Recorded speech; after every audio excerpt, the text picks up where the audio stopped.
کہا جاتا ہے کہ معروف ادیب اور افسانہ نگار انتظار حسین اپنے خاندان میں ایک طویل انتظار کے بعد پیدا ہونے والی اولاد تھے، اس لیے والدین نے ان کا نام انتظار حسین رکھ دیا۔ انتظار حسین اردو افسانے کا ایک معتبر نام ہونے کے ساتھ ساتھ اپنے اسلوب، بدلتے لہجوں اور کرافٹنگ کے باعث آج بھی پیش منظر کے افسانہ نگاروں کے لیے بڑا چیلنج ہے۔ یوپی کے ضلع بلند شہر کے قصے ڈوبائی کے رہائشی منظر علی اور سغرا بیگم کی 4 بیٹیاں تھیں۔ گھر والوں کو بیٹے کی شدید خواہش تھی۔ بالآخر دسمبر 1925 میں انتظار پیدا ہوئے۔ یہ اور بات کہ انتظار حسین کو ساری عمر اولاد کا انتظار رہا۔ انہوں نے ابتدائی تعلیم گھر پر ہی حاصل کی۔ ان کے والد اسکول بھیجنے کے سخت خلاف تھے۔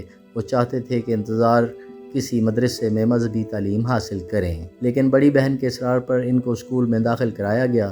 انتظار حسین نے ڈوبائی سے پرائمری، ہاپوڑ سے میٹرک اور میرٹھ کالج سے 1942 میں گریجویشن کی۔ اسی کالج سے 1946 میں ایم اے اردو کیا۔ ان کے کالج کے اساتذہ میں معروف ترقی پسند دانشور پروفیسر کرار حسین بھی شامل تھے۔ انتظار حسین کا کہنا ہے کہ کرار حسین سے انہوں نے گہرا اثر قبول کیا۔ جب انتظار لاہور آئے تو کچھ عرصہ محکمہ خوراک میں ملازمت کی۔ اس کے بعد پہلے ہفت روزہ نظام اور اس کے بعد روزنامہ امروز میں کام کیا۔ پھر روزنامہ آفاق لاہور میں بحیثیت کالم نگار کام کیا۔ بعد ازاں روزنامہ مشرق لاہور میں بحیثیت کالم نگار کام کیا۔ کچھ عرصہ ماہنامہ ادب لطیف کی ادارت بھی کی۔ 1958 میں ناصر کاظمی کے ساتھ مل کر ادبی جریدہ خیال جاری کیا، جس کے صرف 3 ہی پرچے شائع ہو سکے۔ انتظار حسین نے اپنی ادبی زندگی کی ابتدا شاعری سے کی تھی۔ نون میم راشد کی ماورا سے گہرا اثر قبول کیا اور اس انداز میں آزاد نظمیں لکھنے کا آغاز کیا، لیکن جلد ہی وہ شاعری سے افسانہ نگاری کی طرف آ گئے۔ انتظار نے اپنی پہلی کتاب تقسیم اور ہجرت سے قبل مکمل کر لی تھی۔ حیرت انگیز بات یہ ہے کہ اس کتاب کا موضوع لسانیات تھا۔ وہ اس کتاب کے مسودے کے ساتھ بابا اردو مولوی عبدالحق کے پاس گئے، جن سے ان کی وطنی تعلق کی نسبت بھی تھی۔ اس کتاب کے بعض حصے 1 یا 2 مضامین کی صورت میں جامعہ ملیہ اسلامیہ دہلی کے رسالے جامعہ میں شائع ہوئے۔ انتظار حسین نے اس کتاب کے مسودے یا مطبوعہ مضامین کی کوئی نقل بھی محفوظ نہ رکھی اور لسانیات سے ان کی دلچسپی بھی اس کے ساتھ ہی ختم ہو گئی۔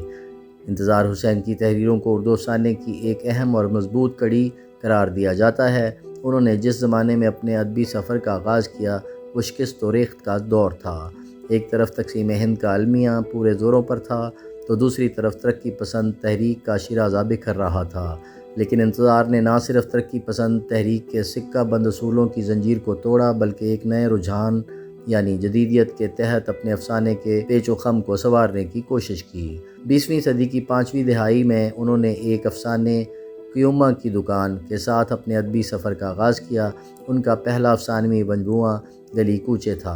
انتظار حسین نے اپنے منفرد اسلوب بیان کے ذریعے اردو افسانے کو ایک وسعت عطا کی۔ ان کی جہت و افکار کو سمجھنا عام کاری کے لیے آسان نہیں۔ انہوں نے مغربی حیتوں کی وجہ سے اردو فکشن کو نئے رنگوں میں رنگنے کی کوشش کی، لیکن ان حیتوں کو انہوں نے جوں کا توں استعمال نہیں کیا بلکہ مشرقی سانچوں کے ذریعے اردو افسانے کو ایک نئی ڈگر پر لا کھڑا کر دیا۔ انتظار کے اس لاسانی اسلوب کے بارے میں نامور ادیب گوپی چند نارنگ یوں رقم تراز ہیں: انتظار حسین اس عہد کے اہم ترین افسانہ نگاروں میں سے ہیں۔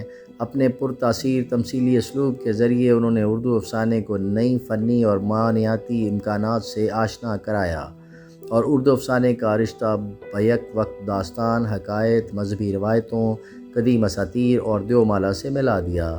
گوپی کے اس اقتباس سے اندازہ ہوتا ہے کہ انتظار حسین اپنے ہم عصر افسانہ نگاروں میں سے ایک ایسے تخلیق کار تھے جنہوں نے اپنے اسلوب و بیان کی وجہ سے افسانے کا رشتہ داستانوں اور کتھاؤں سے جوڑنے کی کوشش کی۔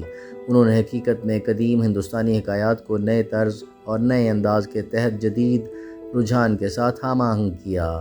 تحقیق نگار اس بات پر متفق ہیں کہ انتظار حسین کا مطالعہ بہت وسیع تھا۔ انہیں روایت پر خاصی دسترس حاصل تھی۔ انہوں نے مغربی مفکرین کا مطالعہ بھی کر رکھا تھا۔ خاص طور پر چیخوف اور کافکا کا اثر ان کے افسانوں میں جھلکتا ہوا نظر آتا ہے۔ انہوں نے کافکا کو اردو میں ترجمہ بھی کیا۔ انتظار حسین کی مشہور تصانیف میں آگے سمندر ہے، بستی، دن اور داستان، چاند گرہن، آخری آدمی، خالی پنجرہ، خیمے سے دور، شہر افسوس، کچھوے، کنکری، سمندر اجنبی ہے، چراغوں کا دھواں، شہرزاد کے نام، نئی پرانی کہانیاں، جنم کہانیاں، قصہ کہانیاں اور قطرے میں دریا وغیرہ شامل ہیں۔ انتظار حسین کو ستارہ امتیاز، کمال فن ایوارڈ، بابا اردو مولوی عبدالحق ایوارڈ، فروغ ادب ایوارڈ کے علاوہ فرانس کا اعلیٰ ادبی ایوارڈ بھی ملا۔ وہ بکر پرائز کے لیے نامزد ہونے والے اردو کے واحد ادیب تھے۔ انتظار نے 2 فروری 2016 کو لاہور میں وفات پائی، لیکن وہ ادبی ذوق رکھنے والوں کے دلوں میں آج بھی زندہ ہیں۔ YouTube پر گوگلی نیوز دیکھنے کے لیے youtube.com کی سرچ بار میں googly news T V type کریں۔ گوگلی نیوز کے پیج پر سرخ رنگ کے سبسکرپشن والے بٹن پر کلک کرنا نہ بھولیے۔ YouTube پیج پر اپلوڈ ہونے والی ویڈیوز سے باخبر رہنے کے لیے بیل آئیکن پر کلک کیجیے۔ آپ کو ہر نئی ویڈیو کے بارے میں نوٹیفیکیشن موصول ہو جائے گا۔